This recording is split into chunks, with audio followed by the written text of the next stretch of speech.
Hi friends, how are you? And yes, so today's paper is Mass Autoencoders are Scalable Vision Learner, and this is 2021 paper and December 19th December 2021 paper, and also this paper is proposed by this Facebook AI Research Fair. So before go to this topic, advanced topic, I hope you know this attention. You are aware of a bit about a transformer. You are aware about GPT, BERT, vision, and some knowledge of vision transformer, because this paper is mainly based on this vision transformer. And in starting I'll use Hindi also, so that some of more people will understand this.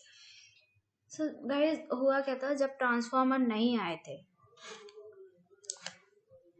जब transformer नहीं आए थे तब CNN में हम image को patches में convert नहीं कर सकते थे। प्रॉब्लम क्या थी हमारे पास कि ये जो इमेज है, ये इमेज क्या है, एक पैचेस है। तो जब ट्रांसफार्मर नहीं आए थे तो हम इमेज को ऐसे ही पैचेस के साइड में हो रहा है, मेरे को थोड़ा सा नीचे करने दो।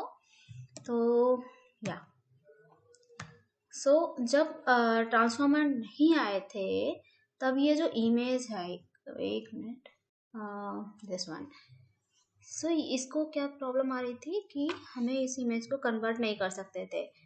हम करते क्या थे, हम फीचर में लेते थे इमेज को, कंप्लीट इमेज लेते थे और उसको फीचर्स में लेते थे। बट ट्रांसफार्मर में इनपुट पैचेस में लेते हैं। इतना तो हमें पता ही है, because vision transformer we know that from vision transformer this all image have to be in patches.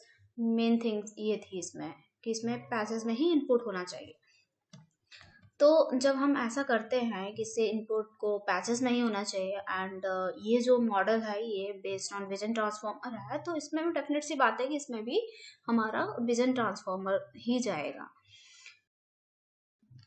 तो एक और चीज़ थी कि जो हमारा CNN था उसमें एक और प्रॉब्लम थी कि पोजीशन एनकोडिंग हम ऐड नहीं कर पाते थे।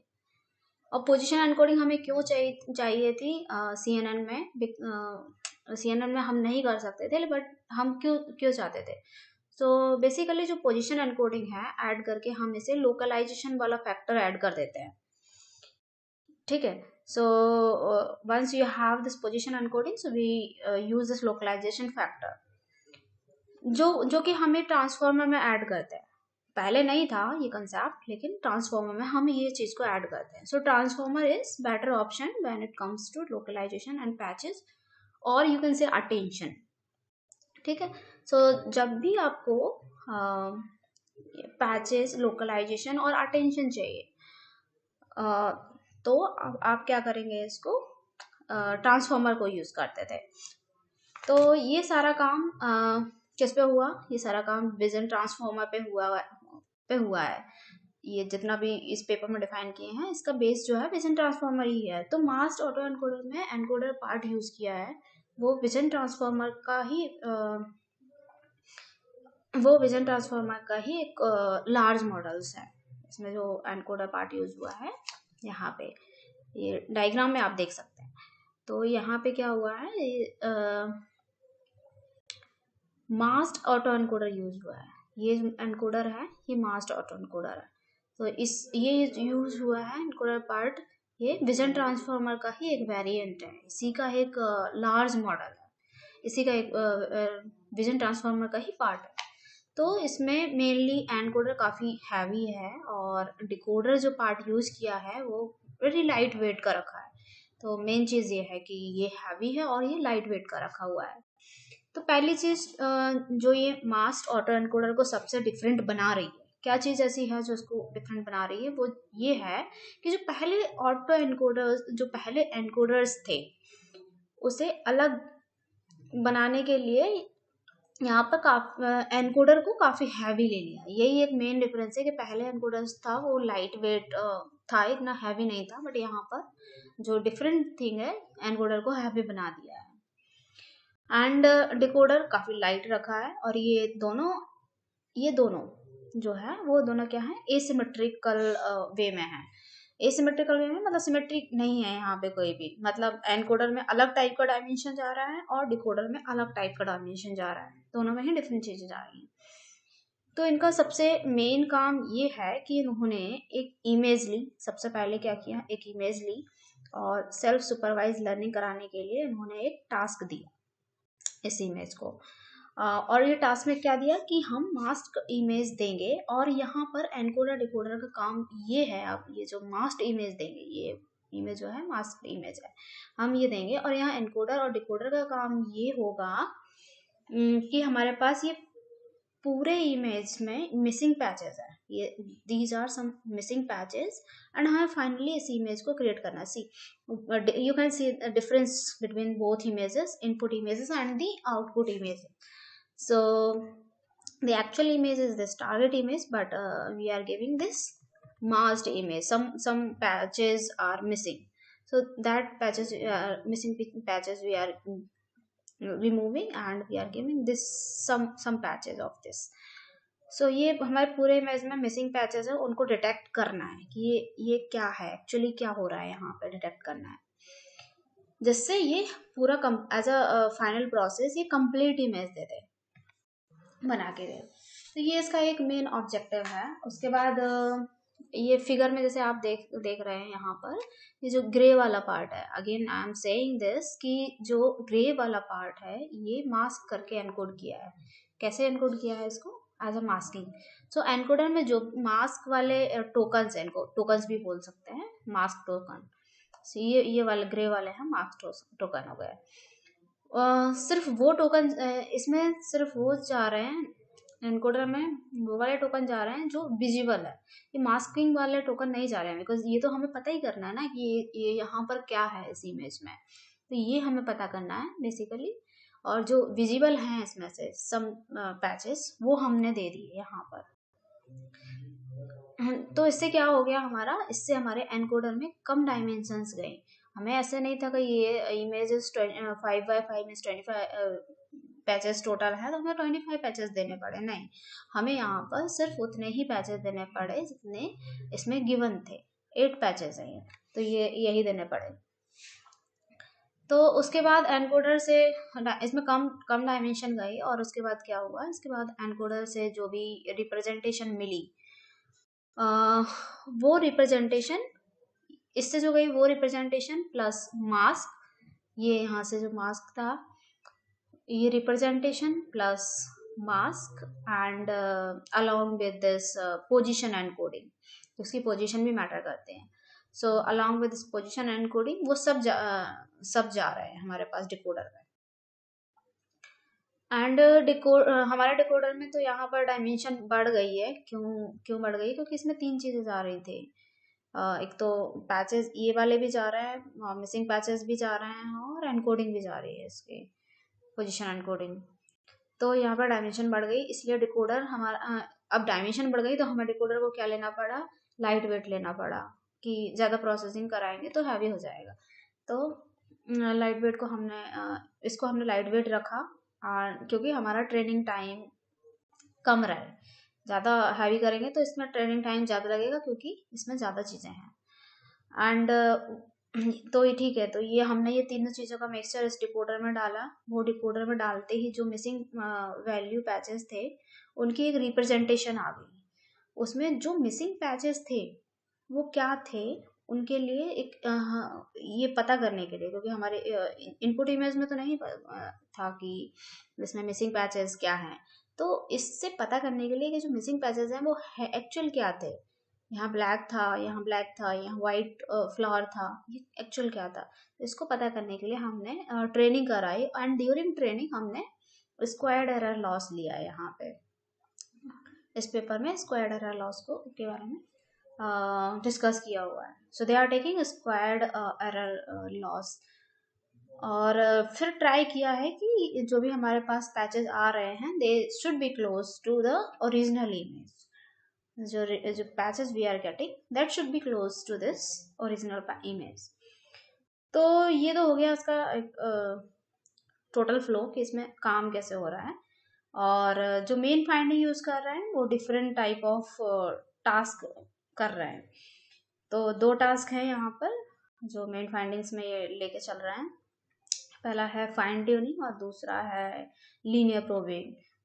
दोनों चीज़ें यूज कर रहे हैं। दोनों ही टास्क में उन्होंने डिकोडर पार्ट हटा दिया है। जितना भी after pre training decoder is discarded, you can see here, and encoder is applied to uncorrupted images for recognition task. So दोनों ही केस में उन्होंने क्या हटा दिया है, डिकोडर पार्ट हटा दिया है। जो एनकोडर लर्न किया हुआ है वो एनकोडर को अप्लाई किया है यहाँ पर उसके ऊपर ही उन्होंने बाकी एक्सपेरिमेंट दिखाए हुए हैं। अब एक्सपेरिमेंट दिखाने के लिए उन्होंने डिफरेंट टाइप के एनकोडर्स भी यूज किया, डिफरेंट टाइप ऑफ एनकोडर को चेंज किया बार बार with less number of encoding layer, with large number of encoding layer. So इसका चेंजेस विद सम चेंजेस इन्होंने ऐसे साइज को अलग अलग करके डिफरेंट एक्सपेरिमेंट परफॉर्म करे। तो एक और चीज में ये है कि जो एनकोडर में भी इन्होंने 2 टाइप के एनकोडर ट्रेन कराए हैं।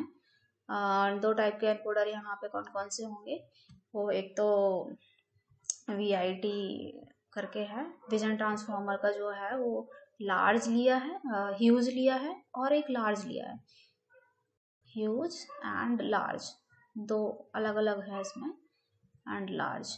सो दो टाइप के इन्होंने एनकोडर ट्रेन कराए हैं। और इसमें याद रखने वाली बात ये है कि एनकोडर में विजुअल जो एनकोडर में जा रहा है, ये तो सीधी बात है कि इसमें जो जा रहा है ये क्या जा रहा है, आपका विजुअल पार्ट जो भी दिख रहा है वो पार्ट जा रहा है, और डिकोडर में सारा ही पार्ट जा रहा है जो विजुअल भी है और मास्क्ड भी है। एंड डिकोडर इसका लाइट वेट है और एनकोडर इसका हैवी वेट है, ये मेन चीज़ है इसमें। और ये एनकोडर का फायदा ये है कि जो प्री ट्रेनिंग नेटवर्क है हमारे पास, ऑटो एनकोडर का फायदा ये हो गया, जब भी हमारा प्री ट्रेनिंग नेटवर्क है वो पहले NLP में यूज हो रहे थे। जितना भी हम ऑटो एनकोडर को यूज कर रहे थे वो NLP में यूज हो रहे थे। जैसे आप वर्ड को ले लो तो उसका फायदा उन्होंने क्या किया, जैसे वहां तो NLP में हम कर पा रहे थे, बट उन्होंने इन ट्रांसफॉर्मर में लिया। मतलब अभी तक ऐसा नहीं था कि प्री ट्रेन विजन ट्रांसफॉर्मर बहुत ज्यादा यूज किए गए हों। तो ये मास्क ऑटो एनकोडर यूज करके उन्होंने ट्रेनिंग का जो फायदा NLP में मिलता था मास्क ऑटो एनकोडर का, वो अब उन्होंने कंप्यूटर विजन में दिया। उन्होंने जिससे उन्होंने ये दिखाया कि मास्क एनकोडर यूज करके हमें कम से कम अप्रोक्स 10% एक्यूरेसी इम्प्रूवमेंट मिल सकता है। So over any kind of any of the task. तो एटलीस्ट हमें ये है कि not completely but approximately 10% improvement तो मिल जाएगा इससे, चाहे वो क्लासिफिकेशन टास्क हो आपका, चाहे वो रिकॉग्निशन टास्क हो। तो ये भी इसमें मेन फाइंडिंग्स है, और ये आर्किटेक्चर है इसका कम्प्लीटली। तो यहाँ पर उन्होंने 3rd सेक्शन में बताया है, क्योंकि ये तो हमारा पूरा मेन चीज़ यही है हमारा। तो अभी यहाँ से हम अगर आते हैं इंट्रोडक्शन में, तो इंट्रोडक्शन में उन्होंने यही सब डिस्क्राइब किया है। एंड एक बार हम देख लेंगे अभी लास्ट में। तो जो मुझे यहाँ पे लग रहा है वो मेन चीज़ यहाँ पर है कि आपकी अप्रोच क्या है। तो बाकी चीज़ें तो है कि रिलेटेड वर्क क्या थे। इससे पहले हमारे पास मास्ट लैंग्वेज मॉडलिंग थी, जिसमें हमारा BERT, GPT, NLP में यूज़ होते थे। एंड जो मैंने अभी बताया, ऐसे ऑटो एनकोडिंग में भी काफ़ी काम हो चुका है। जैसे PCA मीन्स ऑटो एनकोडर्स हैं जो कि पहले यूज़ हो चुके हैं। तो ये सब उसके रिलेटेड वर्क है जो कि यूज़ हो चुके हैं। एंड इसमें एक और कंसेप्ट यूज़ किया सेल्फ सुपरवाइज लर्निंग का। तो इस अप्रोच पे भी हमारे पास बहुत सारे टास्क ऑलरेडी हो चुके हैं कंप्यूटर विजन में। सो वो भी क्या करते हैं, अपन focusing on different pretext task for pre training, right. So यहाँ पर एक और चीज़ है कि अभी ये तो हमारे रिलेटेड कंसेप्ट थे, बट मेन चीज़ हमारी जो यहाँ पर है वो है अप्रोच। सो एक बार हम अप्रोच देख लेते हैं, क्योंकि अप्रोच एक बार देखने से ना आसान हो जाएगा। तो अप्रोच का एक बार पढ़ के देख लेते हैं। Our masked auto encoder is a simple auto encoding approach that reconstruct the original signal given its partial observation. तो ये सिंपल बात है कि मास्क और यहाँ पे मास्क और ऑटो एनकोडर का यूज किया हुआ है, वो भी एक सिंपल ऑटो एनकोडिंग अप्रोच ही है that reconstruct the original signal given its partial observation. और यहाँ पे पार्शियल ऑब्जर्वेशन का मतलब क्या है? पार्शियल ऑब्जर्वेशन का मतलब है कि आधा जो हमने यहाँ पर इमेज में, एक बार फिर से ऊपर जाती हूँ मैं डायग्राम में, तो पार्शियल ऑब्जर्वेशन का मतलब है कि आधा some patches we have, we don't have complete patches for this training, तो हमने some patches को लिया, पार्शियल ऑब्जर्व किया एंड कम्प्लीटली इमेज को एज अ रिजल्ट टारगेट किया। तो यही यहाँ पे बता रहे हैं कि यार mask auto encoders is a simple auto encoding approach that reconstruct the original signal given its partial observation. So like all autoencoders, our approach has an encoder that maps the observed signal to a latent representation. तो ये वाली बात भी हमारी same ही है, मतलब उसमें पूरा वही एक्सप्लेन किया है जो ऑलरेडी आई हैव डिस्कस कि यहाँ पे लेटेंट इन पार्शियल ऑब्जर्वेशन ले रहा है autoencoder, this encoder plus decoder is called autoencoder. So ये पार्शियल ले रहा है, इमेजेस ले रहा है, उसमें लेटेंट रिप्रेजेंटेशन को लर्न कर रहा है एंड समवॉट सिमिलर है, बस ये हैवी है थोड़ा सा, विजन ट्रांसफॉर्मर का हैवी मॉडल यूज किया है यहाँ पे। तो एक बार ये देख लेते हैं। So like all autoencoders, our approach has an encoder that maps the observed signal to a latent representation and a decoder that reconstructs the original signal from the latent representation.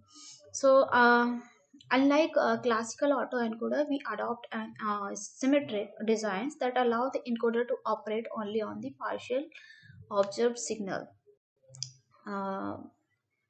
A partial observed signal means that without mask tokens, some 8 patches we have, complete patches. So and a lightweight decoder that reconstruct the full signal from the latent representation and the mask tokens. तो इसमें हमारा latent representation मतलब जो हमारा encoder में गया था, दिया था एज अ इनपुट, वो तो है ही, उसका लेटेंट रिप्रेजेंटेशन तो है ही, मीन्स मास्क विदाउट मास्क वाला है, प्लस मास्क वाला यहाँ से दे दिया और इसका एनकोडिंग करके फाइनली इन्होंने रिप्रेजेंट किया। सो बट मास्क अभी कंसेप्ट आ जाता है कि ठीक है, तो ओवरऑल अप्रोच हो गई कि ऐसे इमेज लिया, उसको सम पैचेस उसमें मास्क हैं, सम पैचेस अनमास्क हैं, अनमास्क वाले पैचेस को हमने एनकोडर में दे दिया, एनकोडर में हमने देने के बाद उसका लेटेंट रिप्रेजेंटेशन मिल गया, और उसके बाद हमने फिर जो लेटेंट रिप्रेजेंटेशन है और जो मास्क वाले पैचेस थे वो जाके हमने डिकोडर में दे दिए, उसने रिप्रेजेंटेशन लर्न किया, लॉस निकाला, लॉस निकालने के बाद उसने रिजल्ट दे दिया। ये हमारी प्रोसेस है। बट इसमें मास्किंग कैसे हो रही है, तो इसके लिए इन्होंने क्या किया कि मास्किंग जैसे हमारे VIT मॉडल में होती थी, विजन ट्रांसफॉर्मर मॉडल में होती थी हमारी मास्किंग, वैसे ही यहाँ पर उन्होंने उसी मॉडल को फॉलो किया। So following VIT they divide an image into regular non-overlapping patches. So overlapping patches means they should be like box में कोई भी पैच एक दूसरे पे ओवरलैप नहीं कर रहा है ना। So then we sample a subset of patches और उनको सैंपल किया एंड मास्क जो जितने भी मास्क वाले थे उसको रिमूव किया और रिमेनिंग वंस को ले लिया। एंड इन्होंने सैम्पलिंग स्ट्रेटजी बहुत सीधी से रखी है। उन्होंने क्या बोला है कि the sample random patches without replacement, random patches ले लिए सारे, उन्होंने रिप्लेस नहीं किया, without a uniform distribution, they have follow this uniform distribution, जिससे वो रैंडम सैम्पलिंग कह रहा है। तो random sampling with a high masking ratio, the ratio of remove patches, जो रिमूव पैचेस थे वो कितने पैचेस रिमूव रखे हैं, कितने पैचेस देना है, तो उसके लिए उन्होंने रैंडम सैम्पलिंग में क्या किया है, हाई मास्किंग रेशियो के साथ रखी है, largely eliminate redundancy, thus creating a task that can not be easily solved by exploration from visible neighboring patches. तो इसमें ये हो रहा है बेसिकली, इस पूरे पैराग्राफ में मास्किंग का एक तरीका बता रहे हैं कि मास्किंग किस तरीके से हो रही है। एंड तो ये बोल रहे हैं कि इन्होंने रैंडम सैम्पलिंग की है। जो रैंडम सैम्पलिंग करने के लिए इन्होंने क्या किया है, वो पहले पैचेस में डिवाइड किया, उसके लिए उन्होंने विजन ट्रांसफार्मर का यूज़ किया, क्योंकि विजन ट्रांसफार्मर का काम ही यही होता है मेनली। तो ऐसा करने के बाद इन्होंने प्रोसेसिंग करते हैं, फिर वो पैचेस में होती है, और ये पैचेस इस तरीके से बनते हैं कि नॉन ओवरलैपिंग रहें, ये भी बात है। तो ऐसे सोचो कि मतलब छोटे छोटे जो बॉक्सेस थे वो अलग अलग है, जो हमारे उसमें ऐसे इमेज थी नॉन ओवरलैपिंग थी। सो जिन्होंने सैम्पलिंग बोली थी, तो इन्होंने एक चीज़ यहाँ पे बोल रहा है कि जो मास्किंग रेशियो है, ये मास्किंग रेशियो के बारे में ये बोल रहे हैं कि जैसे सफलिंग मीन्स यहाँ पे 75% उन्होंने मास्किंग की है मान लो, तो इसका मतलब है कि ऊपर के 75% जो मास्किंग वाले हैं वो हटा देंगे, और जो 25% पैचेस बच रहे हैं उसे रैंडम ऑर्डर में एनकोडर में फीड करा दिया। तो जैसे मान लो ये हमारे पास, इधर आते हैं एक बार फिर से डायग्राम पे आते हैं, एंड इस डायग्राम में देखते हैं कि जैसे मान लो ये 100% इमेज थी, इसमें 75% ये जो है वो मास्क कर दिया, तो बचे कितना 25%, ये वाले बचे। तो ये जो जितने भी बचे हुए हैं इन 25% को ही इन्होंने रखा, और इसको रैंडमली सैंपल कर दिया। ऐसे जब नहीं है कि पहले ही लिया फिर दूसरा, रैंडमली सैंपल करके इन्होंने इसमें ले लिया है, जैसे ये रैंडम सैम्पलिंग बोल रहा है। So let's come back to this sampling वाला masking part, and thus creating a task that cannot be easily solved by exploitation from visual neighboring patches। ठीक है, so the uniform distribution prevent the potential center bias, ये वाली चीज है एक, कि ये रैंडम ये जो यूनिफॉर्म डिस्ट्रीब्यूशन लिया है ये इससे prevent potential centre bias. And finally the highly sparse input creates an opportunity for designing an efficient encoder and introduce next. ठीक है, अगर इसके बाद इसका नेक्स्ट टास्क जो आता है वो है एम ई एनकोडर। एक बार मास्किंग हो गई, कितने परसेंट मास्किंग करने के, उतनी परसेंट मास्किंग हो गई, बाकी रैंडम बाकी बचे हुए पैचेस पर रैंडम ले लिया। उसके बाद क्या हुआ, यहाँ पर एमईए एनकोडर लिया। सो इस एनकोडर जो है, their encoder is a ViT but applied only on visible unmasked patches. ViT ही है बट जो भी विजुअल एंड अनमास्क्ड पैचेस हैं बस उस पर अप्लाई किया है। So just as in a standard VIT, our encoder embed patches by a linear projection with added position embedding. So पूरा एम्बेड पैचेस, ठीक है, लीनियर प्रोजेक्शन इस पे अप्लाई किया है।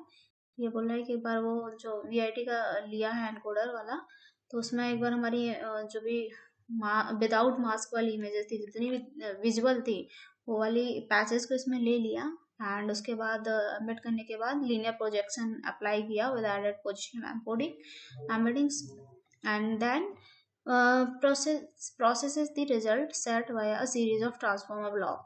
so यहाँ पर फिर उन्होंने क्या किया, and then process the resulting set via a series of transformer block।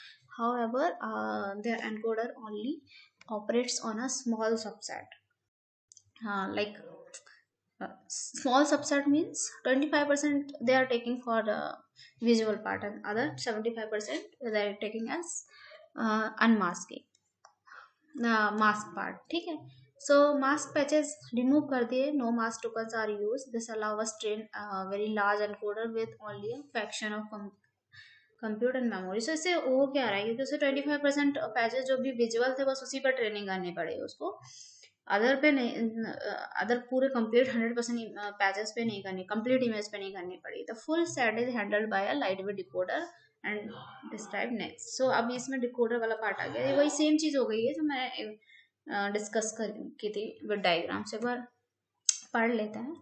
So MA decoder, the input to the MA decoder is the full set of token consisting of, पहला इसमें क्या कंसिस्ट थे, एनकोडेड विजुअल पैचेस, इसमें एक visual patches हमने दिया, एक mask token दिया, दोनों चीजें दी।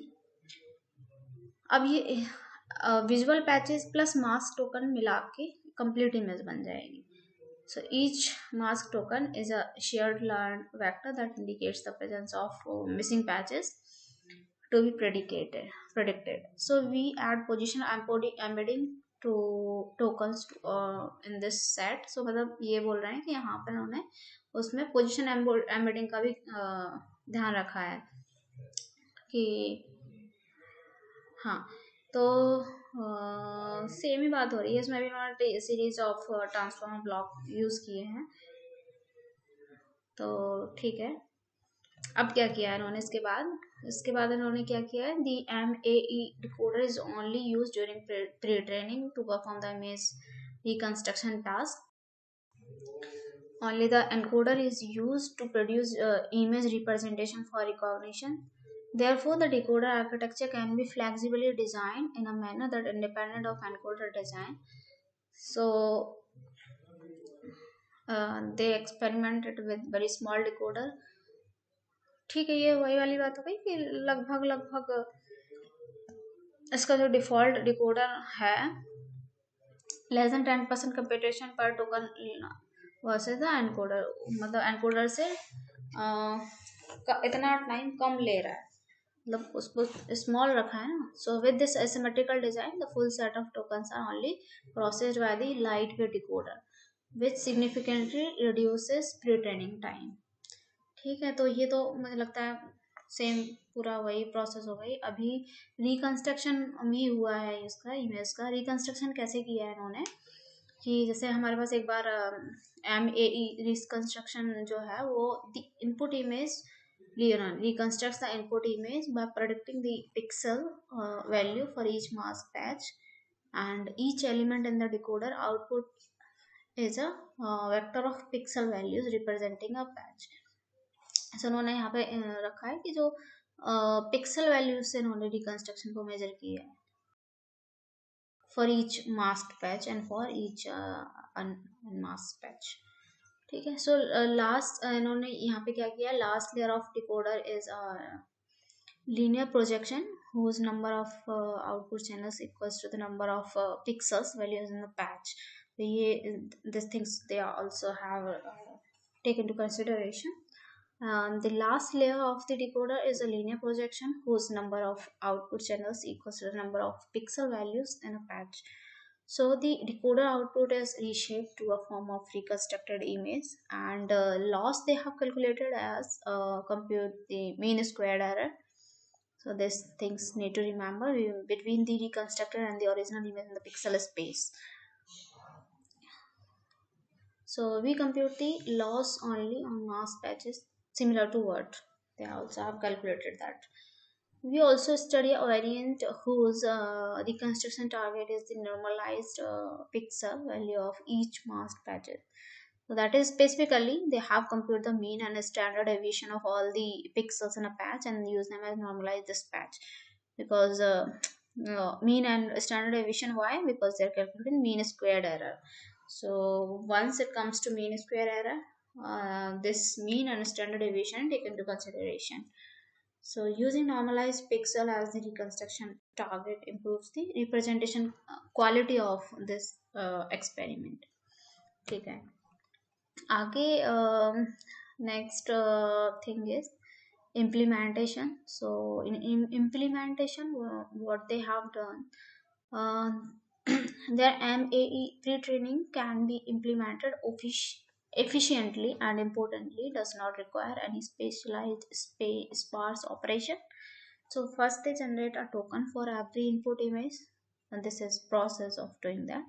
First, and they generate a token for every input image by linear projection with added position embedding. Next, they randomly shuffle the list of tokens and remove the last portion of the list based on the masking ratio.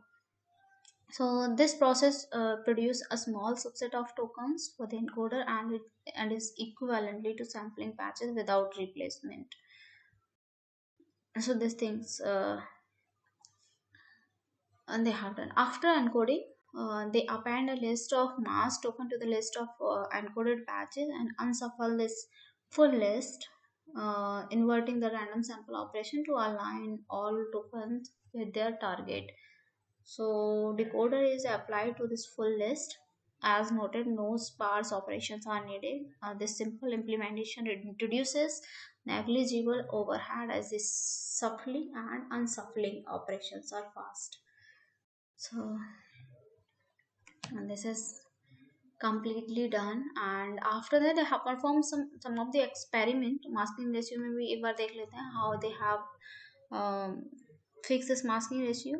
That previously I have discussed, high masking ratio means let's say 75% work well for fine tuning and linear probing. So this is linear probing and this is fine tuning. Two method they have used. ठीक है. So and the x and y the y axis are ImageNet 1K validation accuracy. Experiment is performed on ImageNet. So first experiment is, so in this experiment, ImageNet experiment, they have used the self-supervised pre-training and on the ImageNet 1K training set. So then they do supervised training to evaluate the representation with end-to-end fine tuning and linear probing. So then they have used this end-to-end fine tuning and linear probing, and then they report a top one validation accuracy of single 224 crop. So where they have defined this validation, what accuracy they have reported? They have reported a top one validation accuracy. So two more that initially I have said that two models they are taking, VIT large and VIT huge. So first model is baseline is VIT large. So they have used VIT large as a backbone for their study, and VIT large is very big, order to magnitude bigger than ResNet 50 and tend to overfit. So it can overfit. The following is comparison between VIT large and train from scratch and fine tune from baseline ME. So here you can see this is from original baseline ME and from scratch, right? So we note that it is non-trivial to train supervised VIT large from scratch, and good recipe with a strong regularization is needed.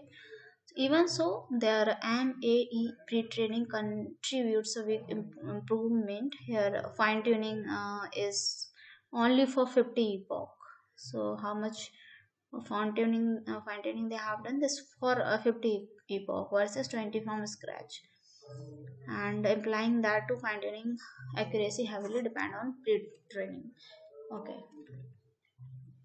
So main properties, as we have discussed कि ठीक है, main properties में masking ratio कैसे रखना था 75% ज़्यादा से ज़्यादा चीज़ों को, क्योंकि हमें एनकोडर में कम से कम चीज़ें we have to provide in encoding, ताकि तो उसमें 75% मास्क कर दिया ज़्यादा, इसलिए लार्ज VIT लार्ज लिया. So this is surprisingly high. 75% is good for both linear probing and fine tuning. दोनों के लिए ही रेशियो 75% अच्छा है. And this behavior is contrast with what typical mask ratio is 15%. वर्ट में अगर किया जाए तो ये 15% के साथ मास्किंग रेशियो रखा है. तो सो इनका मास्किंग रेशियो एक न्यू मेन प्रॉपर्टीज में इंक्लूड किया है कि masking ratio are also much higher than those in related work जो भी पेपर से रिपोर्टेड किया है. में model infers missing patches to produce different at plausible output. It makes sense of the gestalt of object and scenes which cannot be simply completed by extending lines or textures. So we hypothesize the things reasoning like behaving is like linked to the learning of useful representation. So after that तो यहाँ पे बहुत सारे experiment ही हैं, तो experiment एक बार देख लेना आप लोग. जैसे भी है ये डिकोडर की डेप्थ पर डिपेंड करता है कि कितनी डेप्थ रखी है. उसके according deep decoder can improve linear probing accuracy. तो and decoder can be a narrow than the encoder. So उसके अकॉर्डिंग ये फाइंडिंग है। मास्क टोकन के according an encoder without mask token is more accurate and faster. तो without masking से they are saying that without masking में faster भी है and more accurate भी है। बट रिकंस्ट्रक्शन टारगेट में है pixels are reconstruction target are effective. Augmentation को भी इन्होंने लिया है। MAE वर्क विद मिनिमल और no augmentation and mask sampling के हिसाब से देखी जाए तो mask sampling work the best. So ये फाइनली है कि हाँ दिस वर्क बेस्ट। ठीक है, ठीक है। तो ये एक्सपेरिमेंट हो गए, मास टोकन हो गया एंड बाकी चीज़ें तो उतनी हैं, लेकिन वो खुद से आप देख सकते हैं एक बार। बाकी चीज़ें तो हो गई। एक्सपेरिमेंट के बारे में कि किसमें क्या लिया है, किसमें पार्शली फाइन ट्यूनिंग करी है, कंप्लीट फाइन ट्यूनिंग करी है। And after that it comes to this discussion and conclusion. So simple algorithm that scale well are the core of deep learning.